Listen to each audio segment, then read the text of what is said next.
Hello and welcome back to Let's Play Jane's Fighters Anthology. Today we will be finishing off that pesky Kirov. Congratulations on some fine work yesterday. The Odessa airport has been officially closed down, leaving several hundred elite Russian soldiers stranded. However, this crisis is far from over. The Black Sea Fleet is still lurking out there, and those Russian ships pose the biggest threat to our immediate security. I want you to be especially alert on fleet defense. No surprises, okay? The Met report doesn't look good. We're in for some heavy fog today, so landing won't be a trivial matter. We've been tracking that Kirov. It's currently headed northwest, trying to gain the protection of the Russian carrier and her escorts. Now, we're going to strike again while she's still crippled. I want you to lead the first element in an assault on the destroyer itself. Make every strike count, and you'll have done your job. Work quickly. If you don't, the Russian Navy is going to declare open season on you.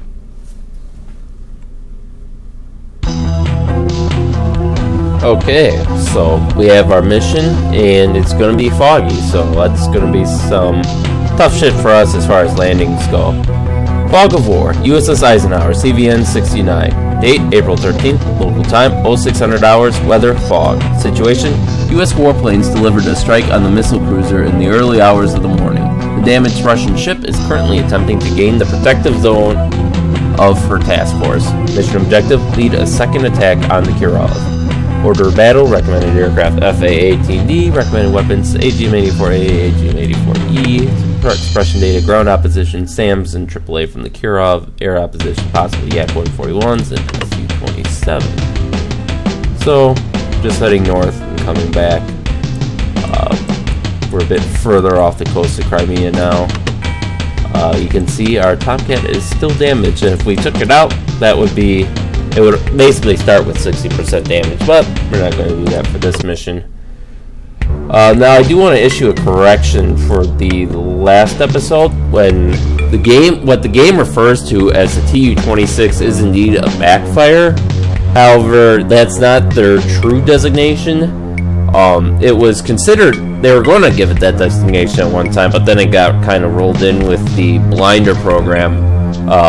It's like a political thing or whatever. So, the blinders that I was talking about should have been Tu-22s, and the backfire, which this game refers to as a Tu-26, is a Tu-22M. So, I just wanted to clear that up. So I passed it. So we're going to take harpoons again. We're actually burning through these pretty quickly. We still got 34 left, and I think we'll be fine on harpoons. Because we only have, I think, a few more attacks against ships left. So, otherwise, 150 gallon tank, which is a standard for a Hornet. 2 AMRAAMs, 2 Sidewinders. I don't know if a Hornet could actually carry 6 harpoons. I feel like that's a bit much. Like maybe 4 might be more reasonable. But I think in Command Modern Air Naval Operations, the Super Hornet in there only carries 4 harpoons. But whatever. Let's go. So stand by. We get the start from the carrier. And the Ukraine campaign does let you start from the carrier more often. I do like that. Airborne. So we see enemy fighters already. Let's pull up so we don't hit the Iowa there. Although I believe the only ships that were brought out of decommissioning were the Missouri and the Wisconsin, if I remember correctly. So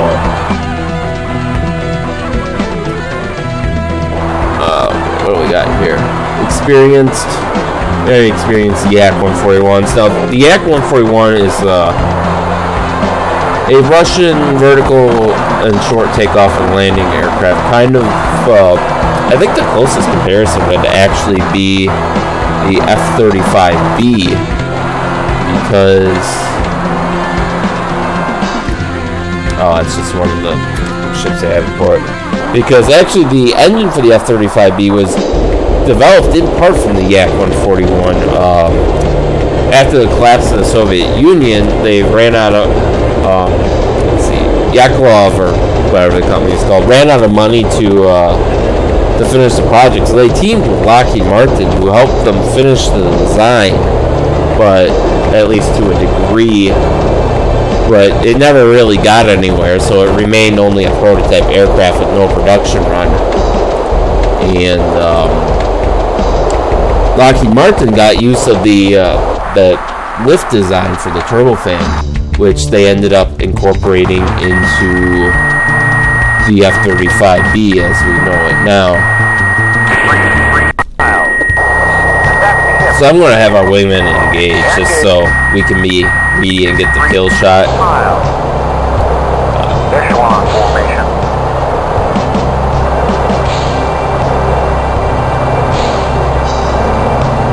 Let's see.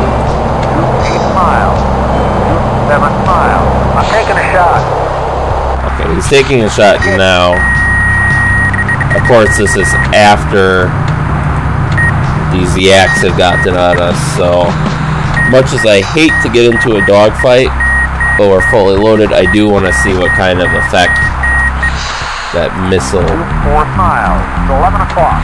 has, so I know if our load is going to be sufficient or not to damage it the rest of the way. Miles. Now, the Kirov, I don't remember if I explained this in the last video, but the Kirov is a Soviet guided missile battle cruiser, and it is actually given the battle cruiser designation in some circles. Others refer to it purely as a cruiser. 1 mile.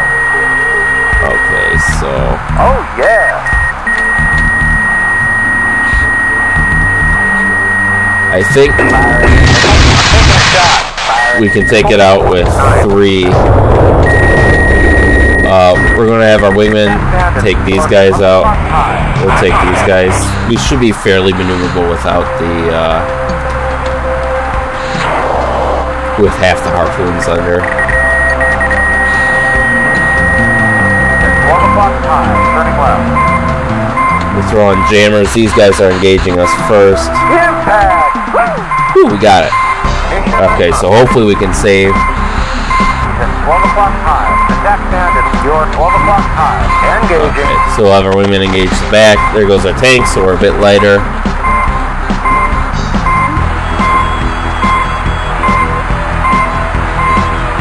It's 12 o'clock time.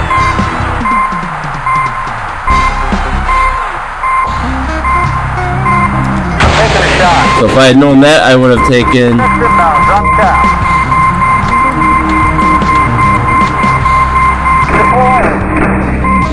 a half load of 2 o'clock time. Turning left. a half load of harpoons and taking more AMRAAMs, Next but inbound. Drop cap. It's 12 o'clock. Flash 1. Freestyle. Eco inbound. Drop flare. It's 12 o'clock. shit. Eco inbound. Drop flare. Fox 1. Fox 2. Well, we'll send our own response out to that. Impact. That one missed, but Bullseye. if he's gonna screw with us. Alright, so that should be that group. Attack stand. These guys, Next inbound. Drop cap. Fox 1. are about to get all up in our shit. Missile launch. Flash 1. Freestyle. Let's get this guy. Eco inbound. Drop flare. Oh fuck. That is. I'm taking a shot. Bullseye.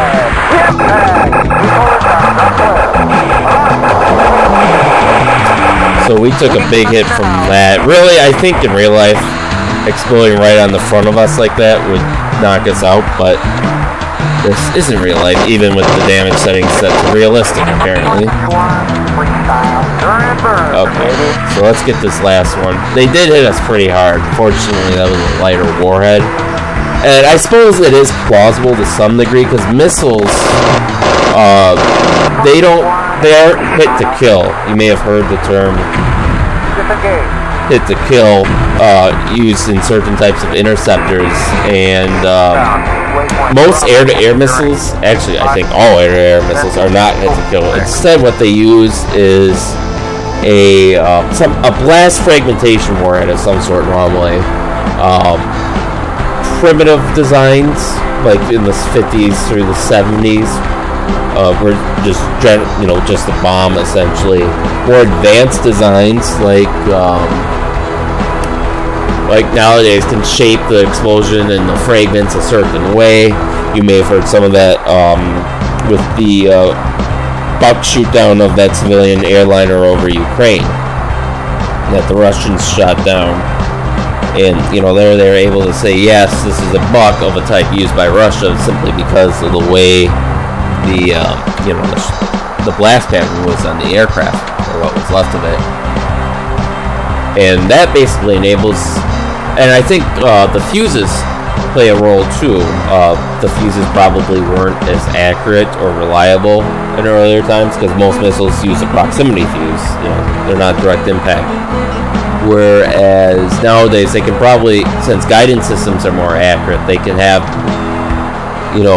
fuses detonate closer to the target. So, modern air-to-air weapons, if you get hit by those, you're pretty much down for the count. But planes can take hits and still fly.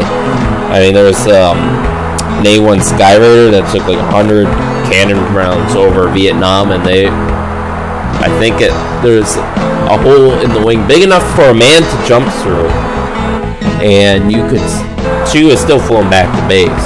Other times I know there have been planes that have been hit by missiles that may have had an engine disabled, but were able to limp back to base. All sorts of crazy stories. I know Warthogs got shot up in I think the first Gulf War pretty badly.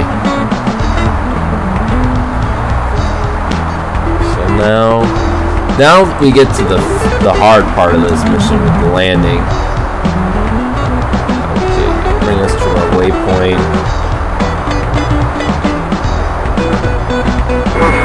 Waypoint Delta, bearing 58, descend to Angel 0.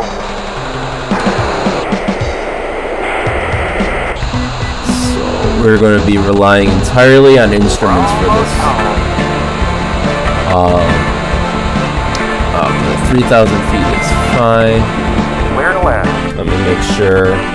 We're coming in from about the right angle. Okay, so we can go down now. We're almost dead center. If anything, we can go to the right a little. It's actually really hard to see these dots with the fog. The game does not render that well, at least not on modern. At least not at this resolution. If I could stretch it out, it might be easier. So we're still at 10 degrees down. Waiting for that,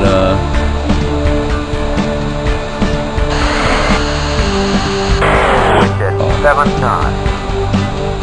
Lower. Lower.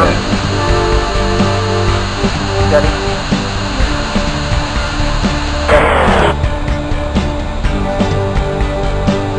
Now we're a little on the low side now. Okay, so Call the ball. on the ball, hopefully. Oh, I see it now. Lower. Lower. On the ball. I think we're good. Let's cut the throttle a bit more. Higher. Higher. Fair landing. Fair landing in fog, ladies and gentlemen. Actually, that was almost perfect. I think this game gives you your rating based primarily on what wire you catch, not entirely, because I know we've caught wire. I mean, you can catch a wire and still get a poor rating. But I think primarily if you catch that second wire, I think the game pretty much gives you a good landing as long as everything else was okay.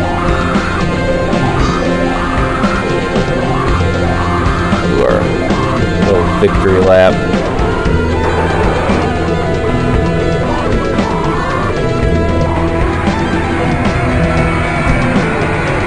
And now we just gotta wait for our wingman to come down.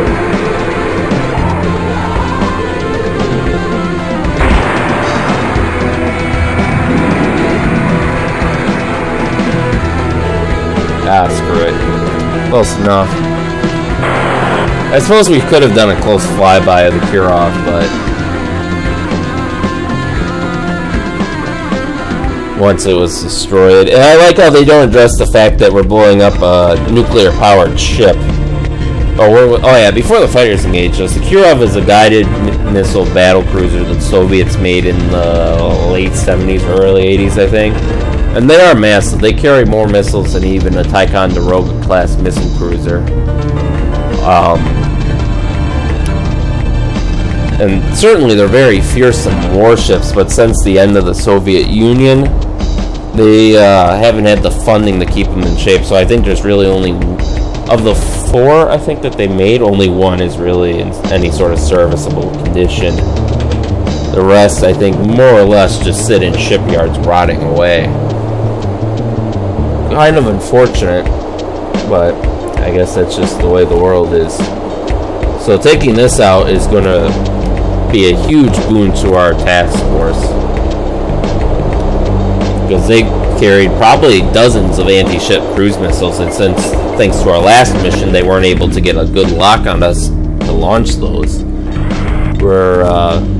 I think we're doing pretty well. Although the Russians do have a carrier fleet that they mentioned. This game doesn't have the Kuznetsov class carrier, but they do feature the Kiev class carrier, or as the Russians classify them, aircraft carrying heavy cruisers, which is a technicality they use to get around the, there's a treaty concerning the Bosphorus Strait, I think it is, that basically connects the Black Sea to the Mediterranean. And basically right now as it is, aircraft carriers aren't allowed to transit into or out of the Black Sea. Or more specifically, they're not allowed to use the strait.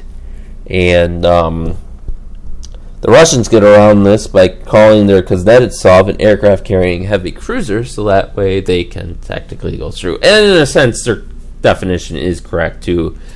Soviet doctrine had carriers operating either as independent ships or as part of a battle group, as like a flagship of an anti-submarine warfare group. And their carriers were more geared towards anti-surface warfare, in that they carried anti-ship cruise missiles and various ASW weapons, and more specifically anti-submarine warfare, because they're supposed to carry a large complement of ASW aircraft than the all-purpose missions that American carriers do, where they do the full spectrum: air defense, strike, anti-surface, anti-submarine. But we took out one of the biggest warships in the world, so. Debrief. USS Eisenhower, CVN-69. Date, April 13th. Mission, Fog of War. Resolution, success. The FA-18 is an excellent multi-role aircraft capable of engaging both ground and air targets. This mission proves it. So we destroyed the target. We took 63% damage, but we're alive still. This aircraft's going to be out of commission for a while. Landing grade, 50% for both of us. We got 4 fighters, our wingman got 2. And we got 1 ship, Kirov. So we took 1 hit from a missile. They launched 14 missiles at us. So I guess out of that many, they were bound to hit us. We jammed 1. 2 of them failed, it looks like, and the rest we managed to spoof. They also hit us with a couple cannon rounds. I think that was the that one where we went head to head. We just happened to do better. And they had 2 missiles fail against our wingman, and he only had a spoof 1. So now you can see all the, we're going to finish repairing our Tomcat first, but now you can see all the shit that's starting to pile up around our Hornet, so we'll put as much repairs into that as we can. We got one of the vehicles away, but she's going to be under repair for at least another mission. And that's it for this episode, so stay tuned next time to see what happens with that Russian carrier force. See you then.